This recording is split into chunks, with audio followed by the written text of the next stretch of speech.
राज्यसभेचे खासदार मिलिंद देवरा आपल्यासोबत आहेत। आज मुंबईच्या काळबादेवीमध्ये जीएसटी उत्सव साजरा केला जातो आणि महाराष्ट्राचे उपमुख्यमंत्री एकनाथ शिंदे काही वेळातच पोहोचणार आहे। आपण पाहतोय मोठी गर्दी त्यांच्या स्वागतासाठी या संपूर्ण परिसरामध्ये झालेली आहे आणि एक प्रकारचं प्रेम, एक प्रकारची सद्भावना जी आहे ते एकनाथ शिंदे यांच्यासाठी या परिसरामध्ये वाढत असलेलं चित्र, व्यापाऱ्यांमध्ये वाढत असलेलं चित्र पाहायला मिळते।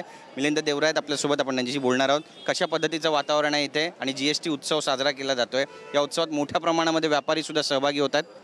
अतिशय चांगलं आणि अतिशय सकारात्मक वातावरण आहे आणि थोडक्याच वेळेच शिंदे साहेब स्वतः येऊन सर्वसामान्य व्यापारी म्हणजे की आपले ट्रेडर कम्युनिटीशी, शिंदे साहेबांना काय भाषण नाही द्यायचं, त्यांच्याशी संवाद साधण्याचा आणि आता दसरा म्हणजे बुराई पर अच्छाई की जीत।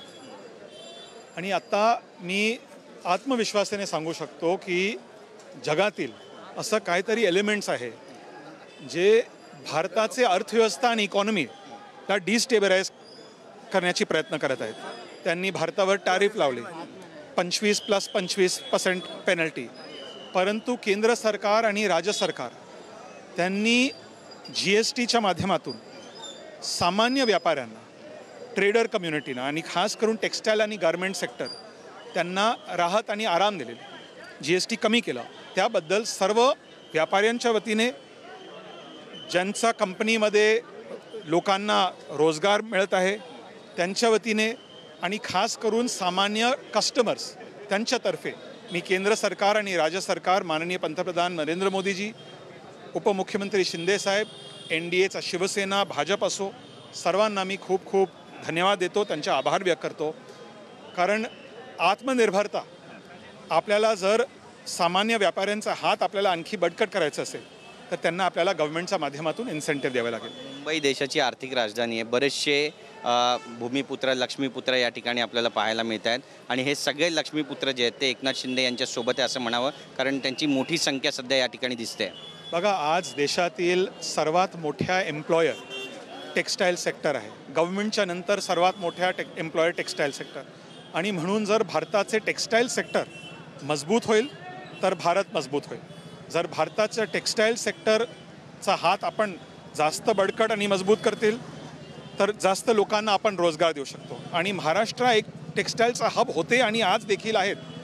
भिवंडी असो, कोल्हापूर असो, मुंबई, ह्या पूर्ण एरिया, गिरणगाव, म्हणजे जे आपल्या गिरणी कामगार ज्यांचा खांद्यावर मुंबई उभारली आहे, टेक्स्टाईल इंडस्ट्री ज्यांचा खांद्यावर मुंबई उभारली आहे, त्या इंडस्ट्रीला आपल्याला आज आणखी मजबूत करायचं आहे आणि म्हणून शिंदेसाहेब, राज्य सरकार, नरेंद्र मोदीजी, केंद्र सरकार, आपण फुल्ली त्यांच्यासोबत आहोत आणि त्यांना आपल्याला आराम द्यायचा आहे, त्यांचा हात आणखी बळकट करायचा आहे आणि देशातील टेक्स्टाईल सेक्टरला आपल्याला आत्मनिर्भर करायचं आहे। महानगरपालिकेच्या निवडणुका येऊ घातलेल्या आहेत, किती फायदा होईल याचा सगळ्यांचा? जीएसटी ज्या पद्धतीने लागू झालेला आहे, व्यापारी वर्गामध्ये आनंदाची लाट आहे की काही गैरसमज अजून देखील आहेत आणि ते दूर केले जातात? आनंदाची जे वातावरण आहे ते आम कस्टमरमध्ये, सामान्य कस्टमर, कारण व्यापाऱ्यांचं कर्तव्य काय आहे, केंद्र सरकारने व्यापाऱ्यांना एक इन्सेंटिव्ह दिलेला आहे, पण व्यापाऱ्यांचं कर्तव्य आहे की त्यांना कस्टमरपर्यंत पोचवायचं आहे।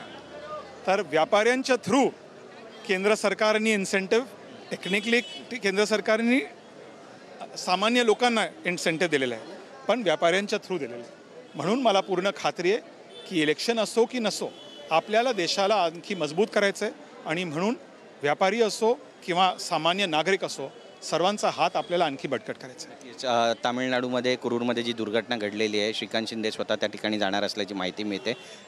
कशा पद्धतीनं मदत केली जाईल आणि अपघातामध्ये काय केलं जाईल शिवसेनेकडून? अत्यंत दुर्दैव आहे की तामिळनाडूमध्ये जे स्टॅम्पीड झालं आणि बरेच लोकांचं निधन झाले, त्याबद्दल मी सर्वप्रथम आपल्या माध्यमातून मी श्रद्धांजली व्यक्त करू इच्छितो आणि भाजपनी आणि NDA सरकारने एक शिष्टमंडळ ठरवली आहे आणि त्यामध्ये श्रीकांत शिंदेना त्यांनी इन्क्लूड केलेले आहेत, त्याबद्दल मी श्रीकांतजींना खूप खूप शुभेच्छा देतो आणि मला पूर्ण खात्री आहे की शिंदे साहेब आणि शिवसेनाचा आपल्या जे कल्चर आहे, संस्कृती आहे की कुठे पण, काश्मीर असो, तामिळनाडू असो, मुंबई असो, महाराष्ट्र असो, जेव्हा काहीतरी प्रॉब्लेम्स होतात तर लगेच आपण शिवसैनिक म्हणून लोकांच्या समस्या दूर करण्यासाठी आपण काम करतो आणि म्हणून मला खात्री आहे की शिंदे साहेबांच्या श्रीकांतजींच्या नेतृत्वाखाली शिवसेनाच्या वतीने जे पण मदत तिकडे लागेल आपण संपूर्ण कोशिश आणि मदत करणार. शेवटचा प्रश्न आहे, दसरा मेळावा आहे आणि ठिकठिकाणी शिवसेना ठाकरे गटाकडून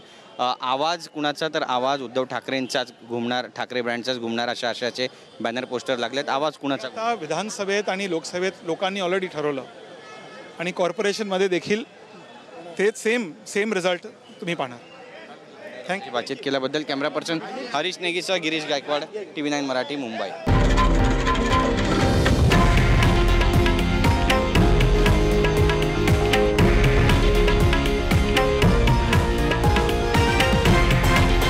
हे आहे देशातील नंबर 1 न्यूज नेटवर्क आणि आपण पाहत आहात TV9 मराठी, एकमेव.